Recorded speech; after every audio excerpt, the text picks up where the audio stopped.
Hello and welcome back to English Today. This is the second DVD of the beginner level, and in this DVD you will see 3 more episodes of our story, That's Life. And then in our special TV programs there will be a debate about low-cost airlines and an interview with a sports expert about football training. Then, in the grammar section, we will study the simple present, frequency adverbs, some and any, there is, there are, and also making suggestions. Now remember, if you have problems understanding anything, use the subtitles. Okay, so enjoy studying and have fun.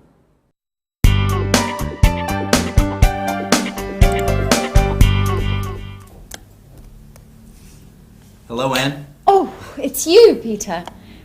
Look, this is it. Look at what? My office. Here, near my bed. Oh, I see. By the way, where are the office supplies? The computer supplies are in that cupboard over there. The folders, pencils, pens, etc. are here in this cupboard. And I also have 2 chairs. Oh, good. Are these for everyone? No, they are not. Don't touch anything, please. Okay, so you say you have all of the office supplies. No, not really. There isn't a fax machine. There aren't all the programs I need on my computer. And I guess you have an answering machine. Is it useful? I don't need an answering machine. I answer the telephone myself. Okay, you're right. This office is nice. And if you need a fax machine, I have one in my apartment. Oh, thank you. Wait a minute. Something is missing. Where's the coffee machine? All offices have a coffee machine. I'm afraid there isn't one here. There's a staff kitchen on the other side of the house. In the kitchen. We can have some coffee there. Good idea.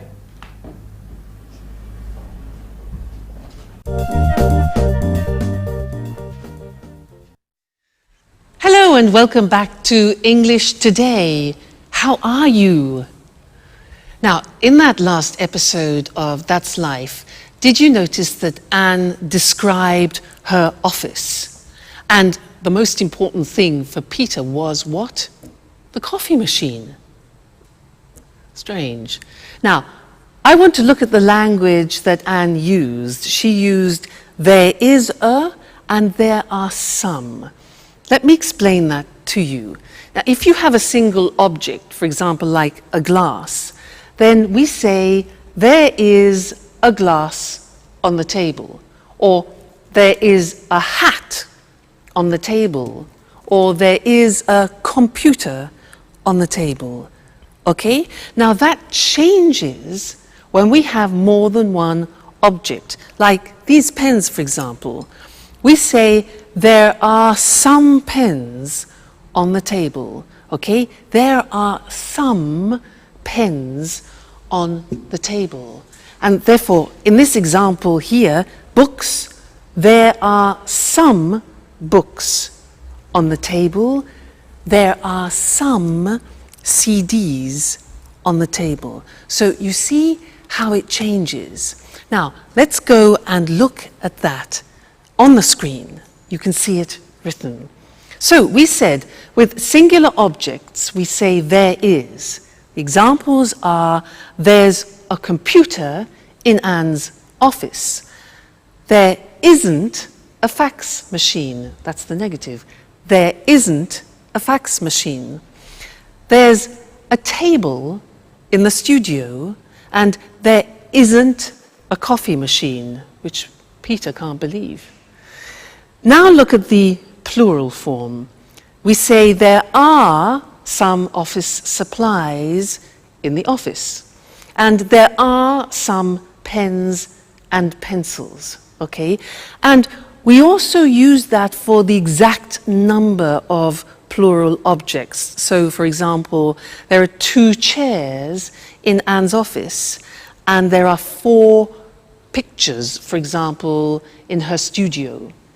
All right, so that's an introduction to there is and there are some. Now, in the next lesson, we're going to look at the difference between some and any, which is very important. So listen out for that in the next episode and then come back here and we'll work on it. All right, see you later. Bye. Do you want milk with your coffee? There's a bottle in the back of the fridge. I prefer it without milk, but with some sugar.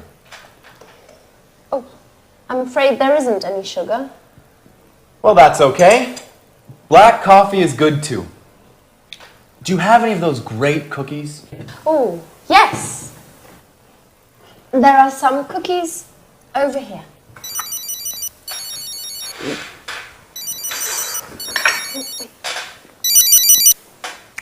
Peter speaking. What? An audition? No, not at all.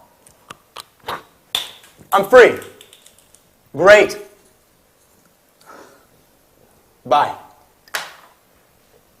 Well, finally, an audition. Wonderful. When? Next Monday at the Opera Theater. These cookies are fantastic. Are there any more? There are some more in the box. Thank you. Bye, Anne. Time for music. Hey! Take your dirty napkin away from my kitchen!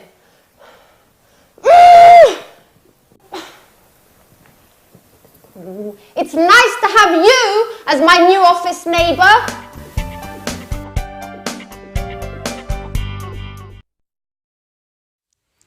Hi again. Anne's a bit difficult, isn't she? Yeah.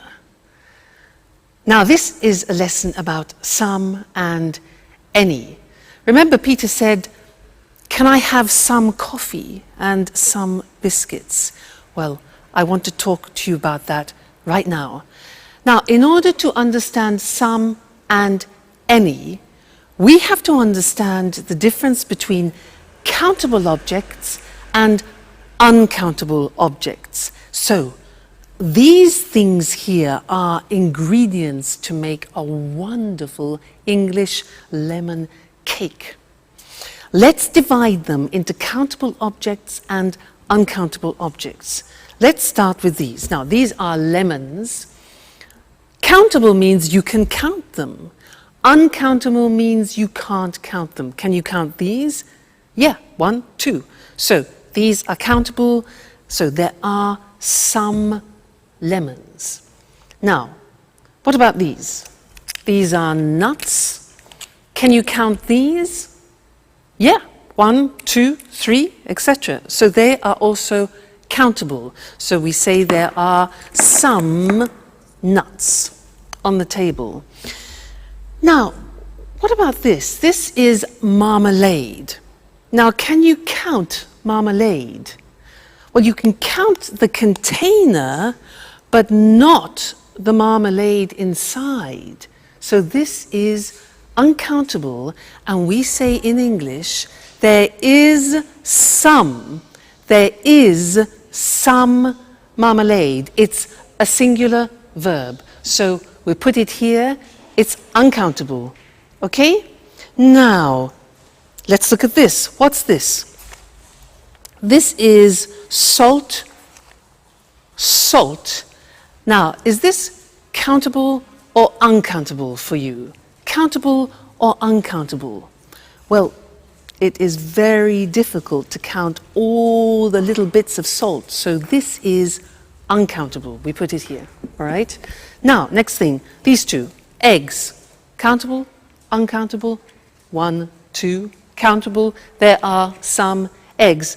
This here is spices. Spices. Now, these you can count.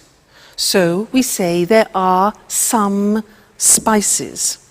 What about this? Milk. You can count the bottle, but can you count the liquid? No. So all liquids are uncountable, and we say there is some milk. There is some milk. So singular verb. Put that there. Now, what have we got here? Butter. Butter. Can we count that? Well, we can count a packet, yes, but the butter inside? Exactly, no, we can't count butter. So there is some butter, we put it here. Good. Now, what else have we got? Flour. You know, flour we use to make pizza, to make cakes. Is that countable? Exactly, it's not countable. It's like salt, like sugar, like coffee. So we put this here, uncountable. And the last thing, this. What's this? Water. Is water countable? No, it's not. So water goes with the uncountable. There is some water. It's quite difficult, hey? Let's look at the screen to see that written, all right? And we will do a general summary. So we said countable objects in the plural. In the positive form, we say there are some lemons on the table. There are some CDs on the table. There are some eggs on the table. So that's countable. Now the negative is there aren't any. We use any. There aren't any cigarettes on the table. There aren't any biscuits. Important. Any for the negative. There aren't any magazines, for example. All right? Now, questions. Here again, we use the word any. We use any in the negative and any in the questions. So, are there any glasses on the table? Are there any books on the table? Are there any pens? All right, so some in the positive, any in the negative, and the question form. Good. Now, let's move on to uncountable objects. These ones here. The examples are, there is, singular verb, some sugar on the table. There is some flour on the table. There is some water on the table. Okay? Negative, again, we use any. We say there isn't any bread on the table. There isn't any wine, a liquid, on the table. There isn't any chocolate on the table, all right? Questions, again, with the singular verb and any. Is there any money on the table? Is there any pasta? Unfortunately not. And is there any beer? Okay? Now, I want to add one more thing to this lesson, and it's the words this, that, these, those. Let me explain. With one object, you say this CD when it's close to you. This CD. But when it's distant from you, far away, you say that CD. This, that. All right? We hear this very often. Let me take two. Plural. Now we say these CDs. When they're far from you, we say those CDs. Okay? So these, those, one, this, that. Let's see that on the screen. So this book, plural, these books when they're close to you, and that chair, for example, and those chairs when they're distant from you. That's a big lesson, hey? There's a lot to remember. So we have some and any, countable and uncountable, this, that, these, those. Whew! You have a lot to do at home to study there. Anyway, no problem, because you're great students. So we'll meet again in the studio very soon for some more English. Take care. Bye for now.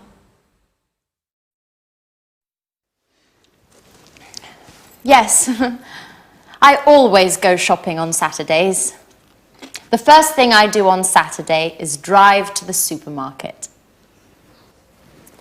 I sometimes go shopping on Saturdays, but usually I sleep late. I'm always so tired on Saturdays. I'm never tired on the weekend. The weekend is a time for fun. I paint, go jogging, go out with some friends. Unfortunately, I sometimes have to study. Oh, I sometimes do a little work at the weekend. When I'm free, I like going swimming, going to exhibitions, or to concerts, if I have enough money. Oh, and every Sunday, I clean up the entire flat. And in the evening, I watch TV. Oh, I never watch TV. It's boring.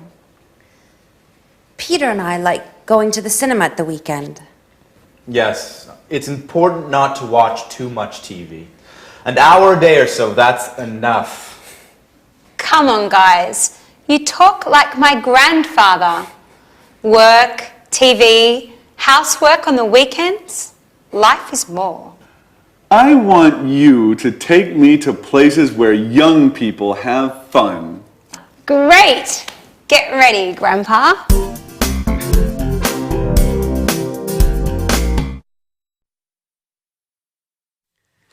Hello and welcome back again to English Today, your live English language program. Now, did you notice how Anne said that she loves going to concerts and exhibitions, but she doesn't have enough money? Now, this word enough, it's written E-N-O-U-G-H. The pronunciation is enough. What does it mean? Let me show you. I have a ticket here for a concert, okay? This is 45 euro. 45 euro. Now, I have 40 euro here. 40 euro, 45 euro for the ticket. It isn't enough. It means it's less, it's not sufficient. It isn't enough. No ticket, no concert. So, happens. Like Anne, poor Anne, not enough money. Now, another example, you ask me, can I have a glass of water? And I say, sure. So, here you are. You say, what? Excuse me, it's not enough. Not enough, it's not sufficient. Oh, I say, okay, fine. So, glass of water, here we go.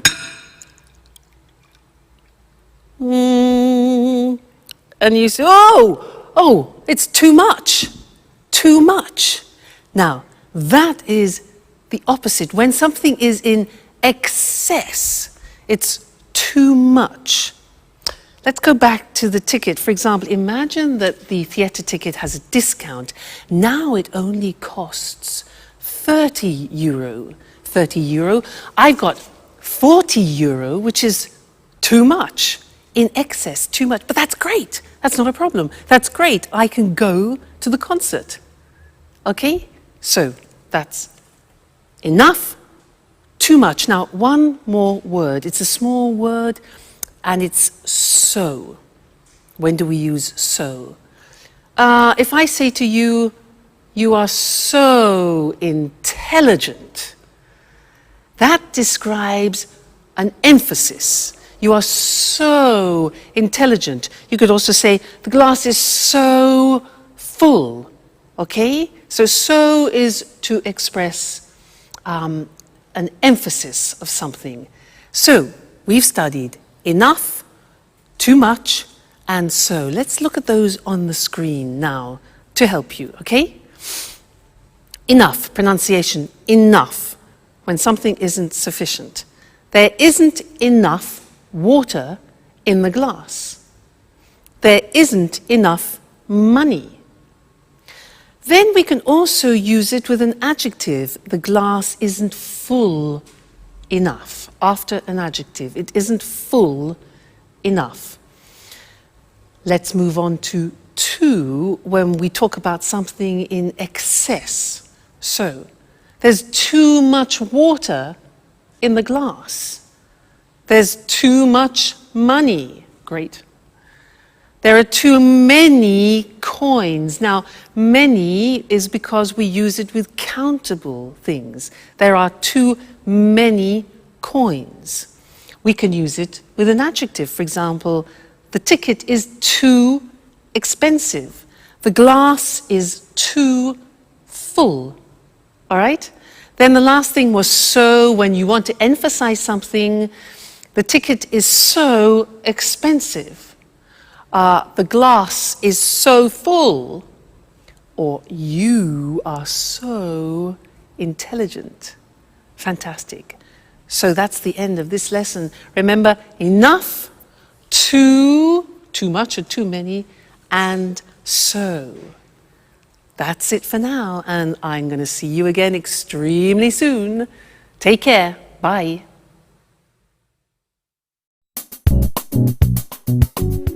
Work is so hard, guys. I wake up at 6:30 every day, have breakfast, and take the train to work. Every day. I know. I get up at 7, but I have a friend at work who usually gets up at 6. Why? That's too early. It takes him an hour to drive to work. Wow, that's a long drive. Yes. But he lives in the country. I think he's lucky. Every weekend he can go for walks in the woods, not in traffic jams. I guess that's pretty nice. He lives in the countryside, but works in the city. A pretty nice combination. What about you, Sharon? What time do you wake up? I usually get up at about 9 o'clock, but I live in the city. It's easy to get to work. Yes, but you get home very late. Often 6:30 or 7. You know, I sometimes have 5 or 6 groups of tourists a day. You work too much, my dear. And you sing too much, Peter.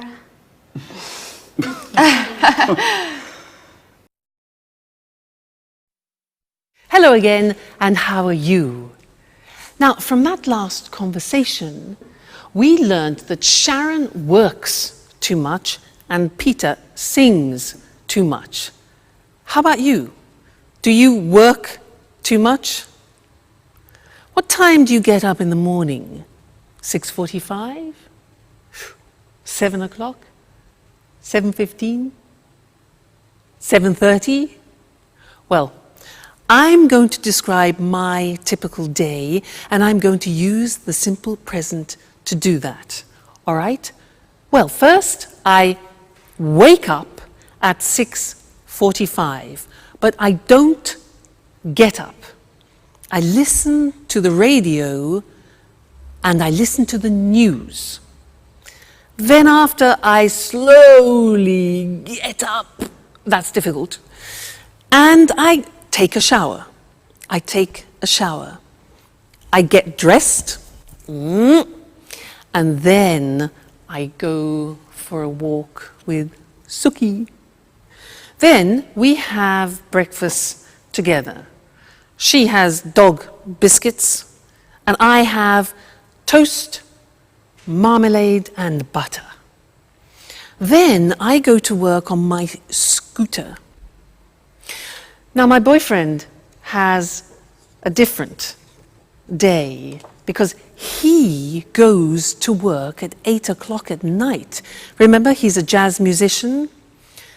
Now, did you notice I said he goes to work? That's because with the third person we add an S, goes.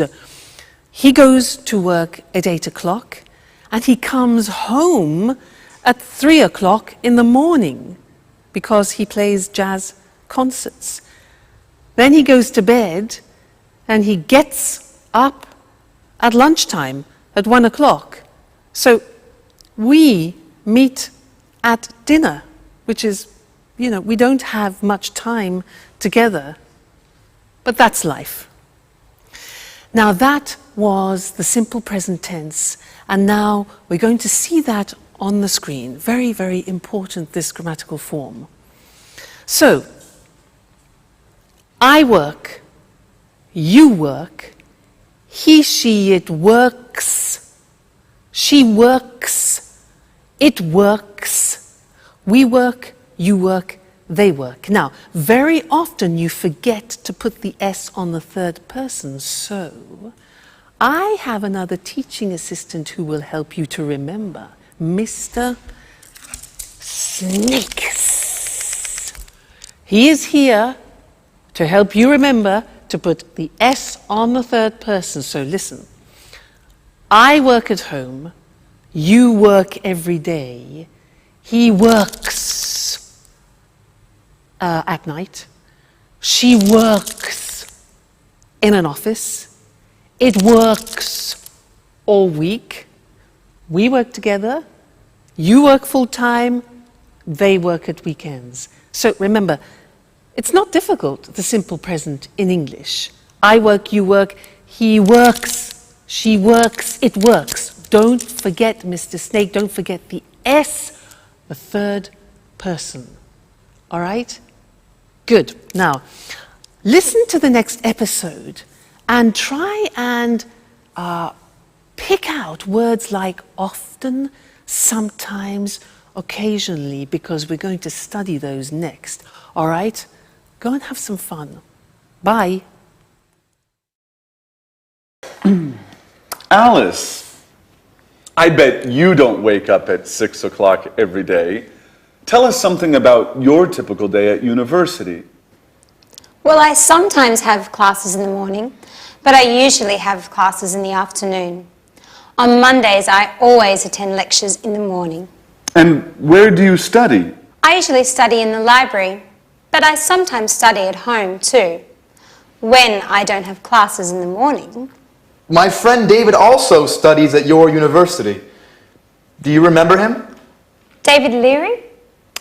Yes, I occasionally see him in the library and sometimes in the park. In the park? Doing what? He likes studying there.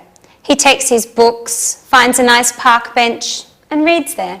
Not a bad idea. You can study and enjoy nature at the same time. Yes, I like the park too. Unfortunately, I often need books that are in the library. And what about lunch? Do you usually make sandwiches and take them with you? Oh no, I hate cooking. I usually have lunch in the cafeteria with friends. Oh, I do just the opposite. I usually cook lunch at home. I seldom have a quick lunch at coffee shops. Okay, guys, stop with this boring talk. What about fun? Do any of you do anything besides working and studying? It's Friday, remember? You're right, Jack. I'm so happy it's Friday. Me too. It's weekend time. Time for shopping.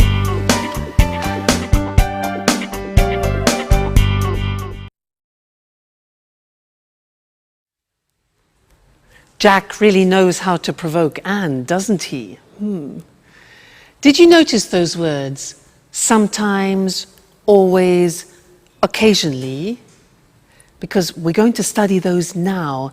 And in English, they're called the frequency adverbs. And we usually use them with the simple present tense. And they describe how many times you do actions. Frequency adverbs. Now, to help me introduce them, I have another teaching assistant. This is, ta-da, Mr.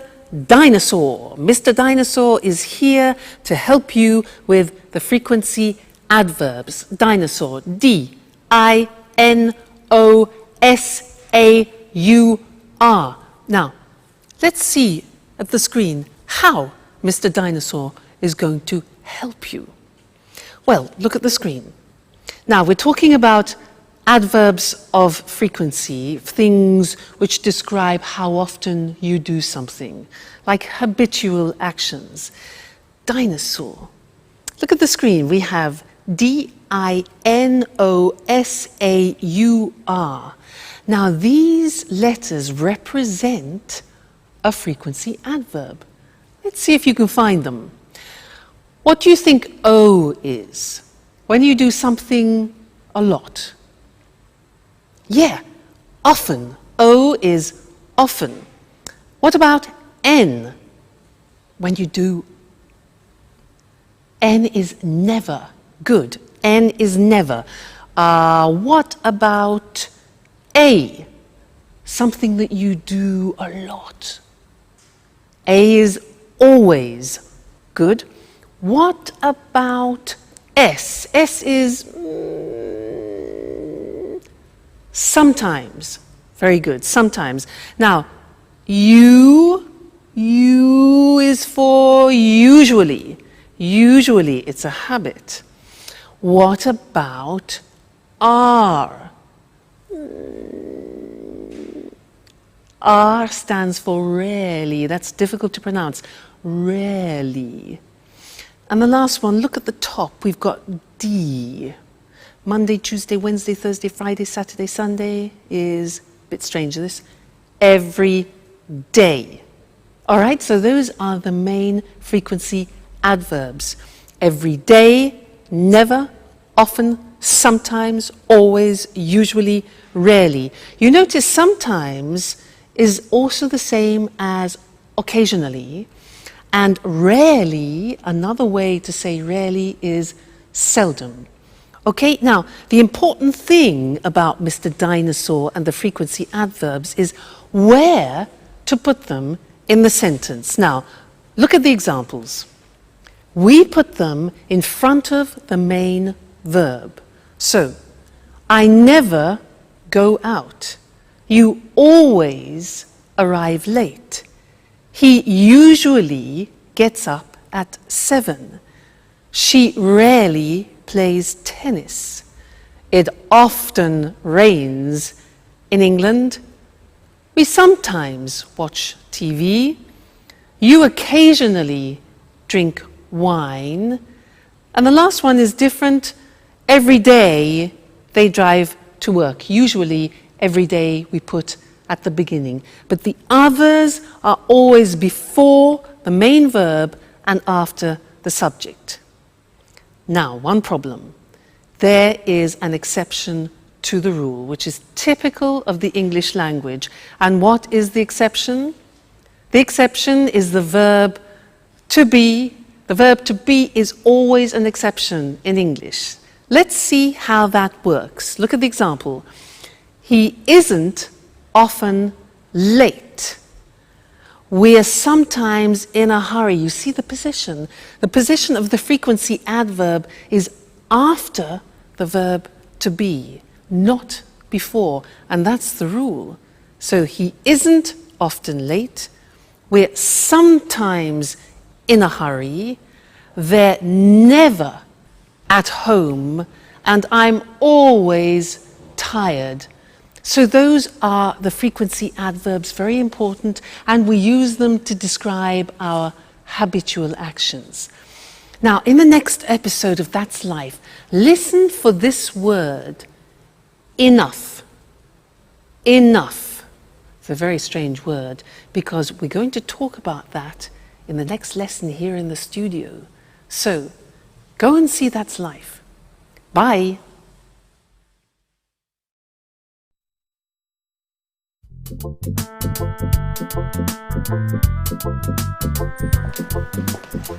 May I ask you a question, Alice? Sure, ask any question you like. I'm an open book.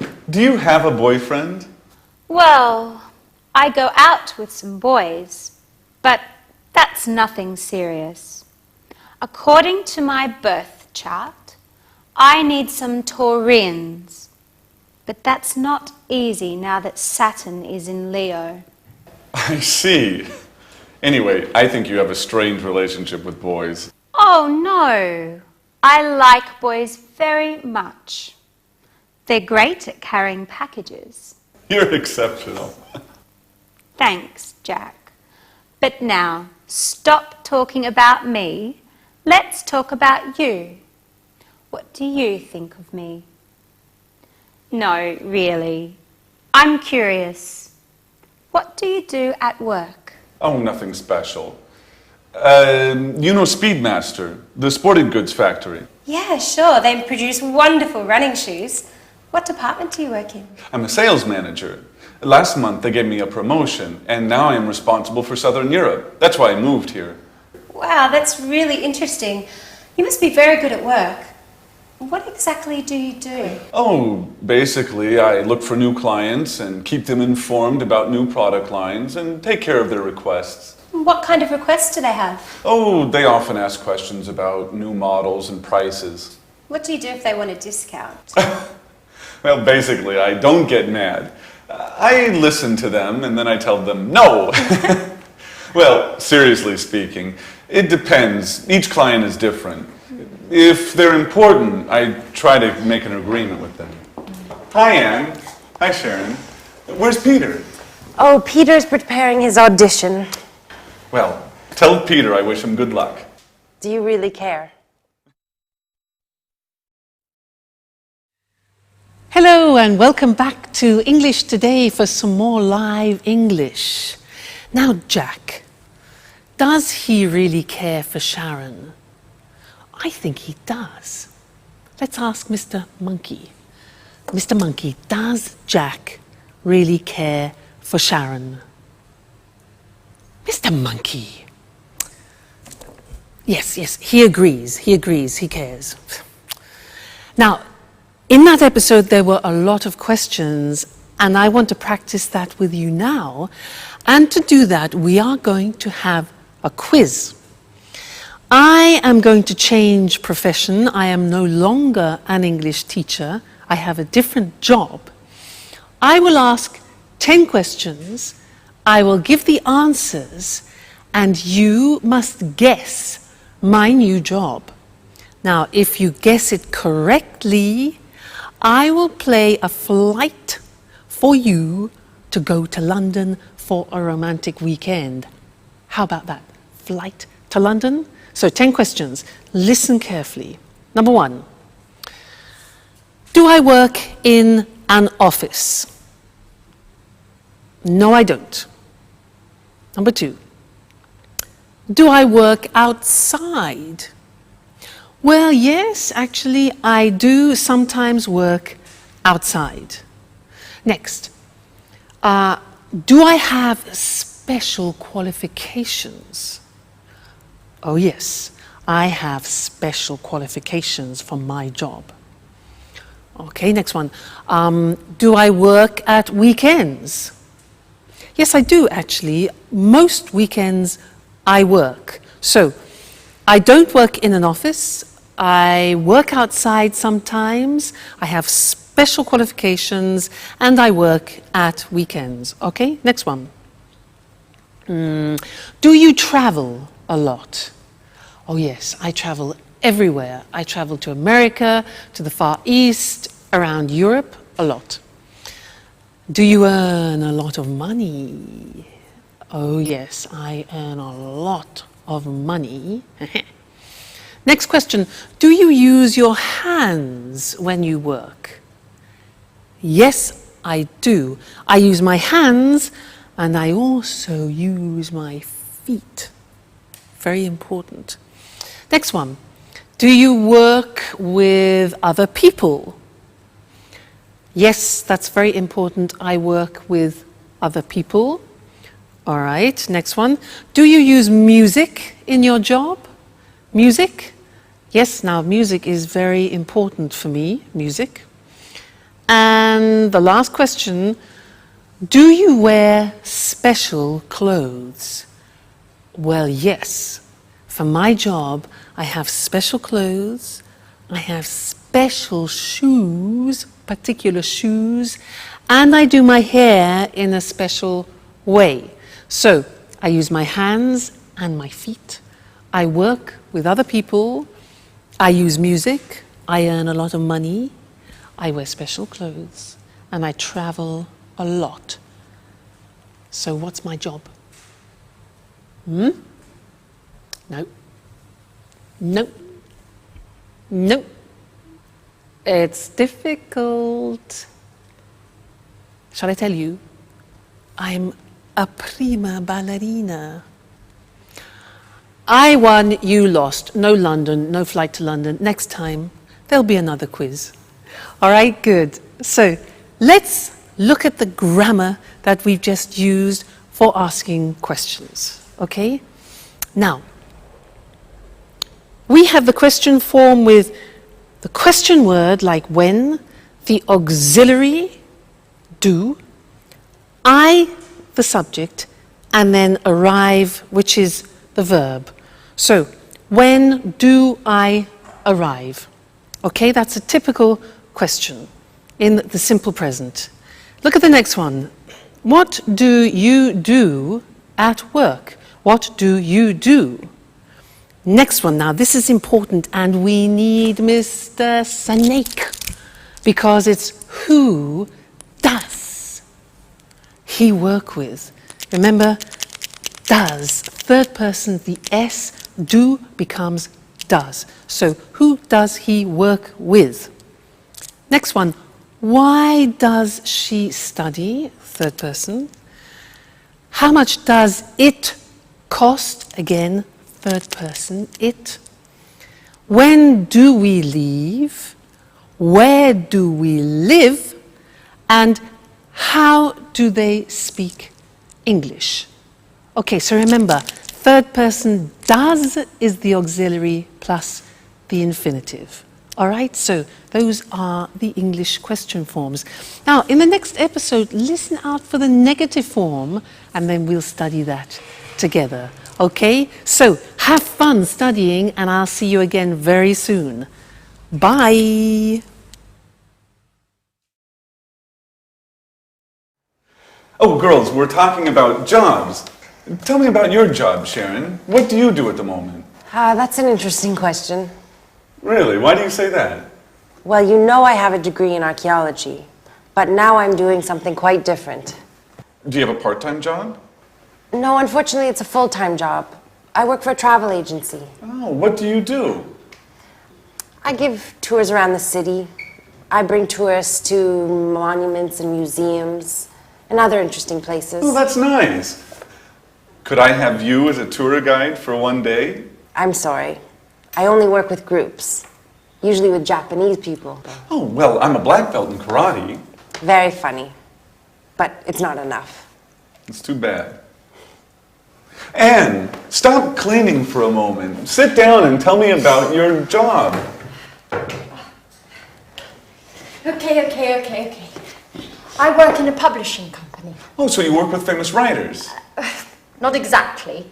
I don't work with the writers. I just read their proofs and correct them before printing. By the way, do you know Paul Taylor? He works with you, right? Yes, but we don't work in the same department.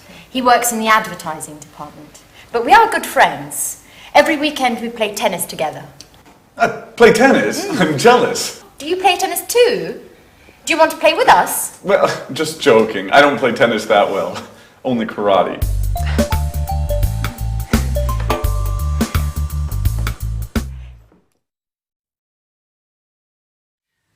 Jack, I don't play tennis very well. I only do karate. He doesn't play tennis very well. It's easy. Men. Now, anyway, it was a good example of the negative of the simple present tense. I don't play tennis very well. Now, I'm going to tell you my typical day again, but in the negative, and listen to the grammatical form, okay? I don't wake up at 6:45. I don't get up after. I don't listen to the radio. Now, don't is do not abbreviated, okay? I don't take a shower. I don't have breakfast with Suki, and I don't have Tok biscuits. Now think of my boyfriend. Let's go into the third person. My boyfriend doesn't go to work at 8 o'clock at night. He doesn't play the saxophone, he plays the double bass. Now, doesn't is does not contracted. Doesn't, okay? Plus the infinitive. So he doesn't play, let's say, at 1 o'clock in the morning. He doesn't come home at 7 o'clock in the evening. So you see, these are examples of the negative form. And now we need to go and look at the screen because we need to see how that works in comparison to the positive form. All right? Great. Now, look at the examples. I don't teach on Sundays. Do not becomes don't. I don't teach on Sundays. You don't know my parents. Jack doesn't, does not. Jack doesn't play tennis well. Alice doesn't have a boyfriend. The house doesn't belong to Anne. Third person, doesn't. We don't work part-time. You don't know Anne's aunt. And Alice and Sharon don't live together. All right, so now we have studied the positive form, the question form, and the negative form of the present tense. So a whole world opens up for you, okay? Well, you just keep studying and we'll meet again here for another live show very soon. All right, take care. Bye. Good evening from Eric Brown. Welcome to another edition of Let's Talk. With me here in the studio are Marie and Tom. Hello, Marie. Hello, Tom. Hello, Eric. Well, today, let's talk. Let's talk about what, Marie? Low-cost airlines. Very interesting. You're right, Eric. You know, there are 90 low-cost airlines in Europe today. Really? So many? Yes, that's right. 90. Lots of people fly with low-cost airlines. Of course. It's very cheap to fly with these airlines. It's not always cheap, Marie. It's cheap to fly midweek on Tuesday, Wednesday or Thursday, but it's not cheap to fly at weekends on Saturday or Sunday. But are the planes safe? Yes, the planes are usually new, so they are safe. That's good. It's important to fly in safe planes. And what about the tickets? Is it easy to find them? Yes, it's very easy. I usually buy my tickets online with my credit card. Well, I travel a lot. Really? You're a real expert on low-cost airlines, Marie, aren't you? Yes, I am. My boyfriend lives in Berlin. Oh, and how often do you visit him? I go to see him twice a month. Oh, I see. And are the flights on time? Yes, they're usually on time. I leave work at 5:30 in the afternoon and arrive at the airport at 6. Perfect for the check-in. That's very convenient. You're lucky, Marie. Usually low-cost flights leave from airports a long way from the city. What time's your flight? At 7 o'clock. You're really lucky, Marie. Usually low-cost flights leave late at night or early in the morning when it's not convenient. Yes, that's true. And yes, I am very lucky. Is there any food on the plane? Yes, passengers buy drinks and snacks. Remember, the drinks and snacks aren't free. You have to pay even for a glass of water. That's true, but it doesn't matter. I arrive in Berlin at 8:30, just in time for a pizza with my boyfriend at Bella Napoli. A very good pizzeria, the best one in Berlin. Oh, that's great. But for us, it's time to say goodbye. Okay, low-cost airlines. Today, there are many low-cost airlines throughout Europe. They are very easy to use, and they are cheap. And the planes are safe, and they are usually on time. Very interesting. Very, very interesting. Thank you, Marie. Thank you. And thank you, Tom. Thank you. And goodbye. And see you again soon on another edition of let's talk. Well, low-cost airlines really make traveling easy.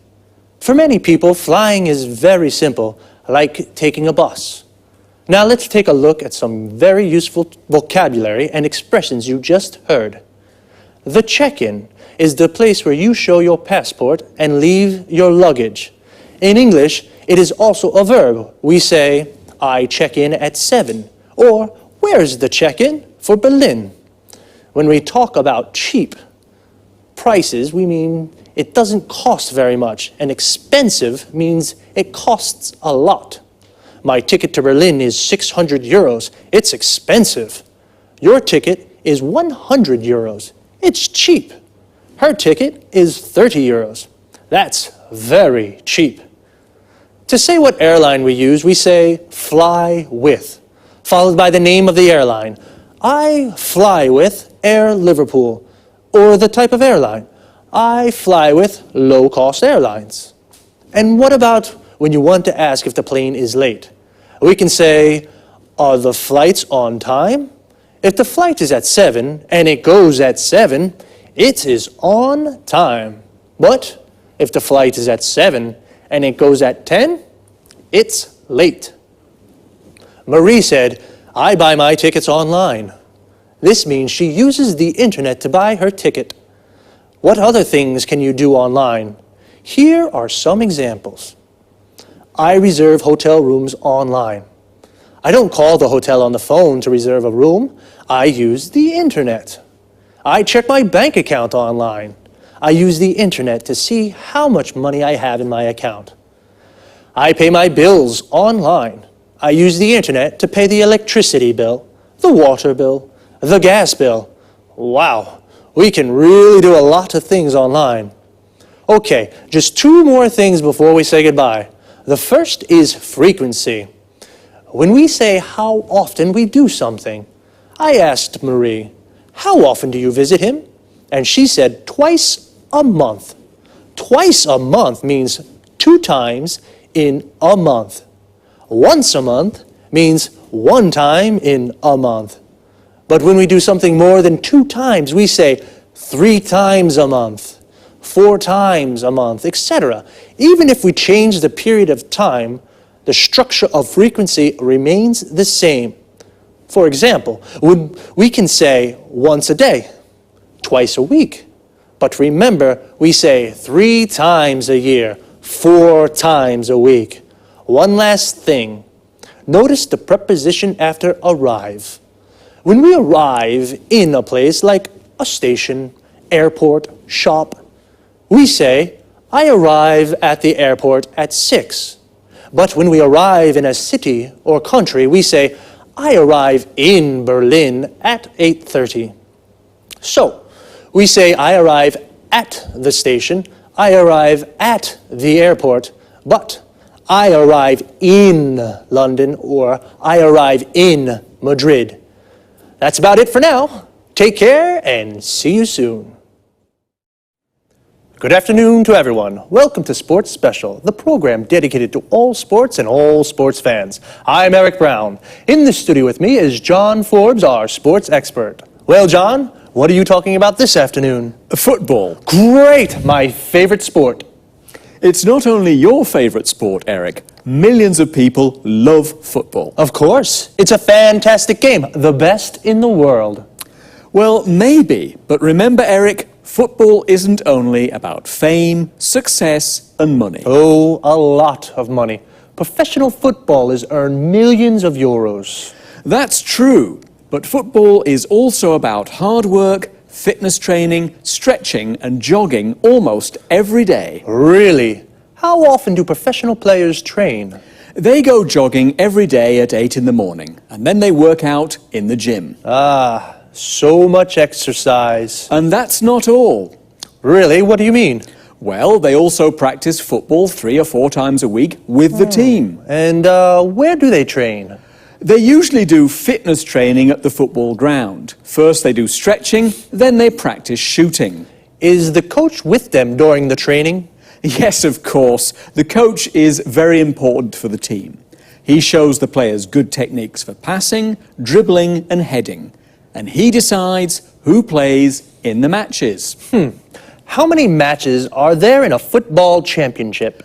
30, more or less. You know, football championships take place in the winter, usually from September until June. And when do they play matches? At weekends, but the big clubs also play during the week for the European Cups. Oh, championships, European Cups, training. Footballers are very busy. Yes, they are. The only time they rest is in the summer. Well, holidays only in the summer, but what about fun? For example, can the players have a beer after a match? Of course, Eric, especially if they win. A beer is a perfect way to celebrate a victory.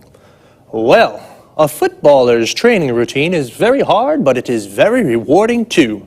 Okay, thanks to our expert, John Forbes. And goodbye to all football fans and sports lovers. See you again soon for a new edition of Sports Special. First of all, football and soccer are the same thing. Football is the British word, and soccer is the American form, but they are exactly the same thing. So, let's take a look at some of the vocabulary we use to talk about football. Do you like football? If you do, then you are a football fan. Like me. Do you support a team? I support Inter. We say that we support a team when we are a fan of that team. So, what is a team? It's the group of players that play together. For example, Manchester United is a football team. A person who plays football as a job is called a professional footballer or a professional football player. Footballer and football player are the same thing. A football player is a footballer. And every team has a coach. A coach is the person who prepares the team. He teaches techniques and how to play well. So, 11 football players make a team, and when two teams play against each other, they play a match. But as John told us, footballers don't only play matches, they do a lot of training. Training is all the exercises they do to prepare for matches. We can say, footballers do training, or footballers train. Training is the noun, and train is the verb. And what do they do when they train? John said a few. They work out in the gym. They do stretching. They go jogging. And they practice football skills. John also mentions some of the skills or techniques that footballers practice. Passing, which means to pass or kick the ball to another player. Dribbling, which means to move the ball forward with the ball. Shooting, which means to shoot or kick the ball into the goal. And heading, which means to hit the ball with your head. It's a lot of hard work. I think they definitely deserve a beer when they win. Well, that's all for me for now. Take it easy. See you next time. Now let's watch the whole episode together. Look at the subtitles carefully. Listen out for the language points that we've learnt together, okay? Enjoy your viewing.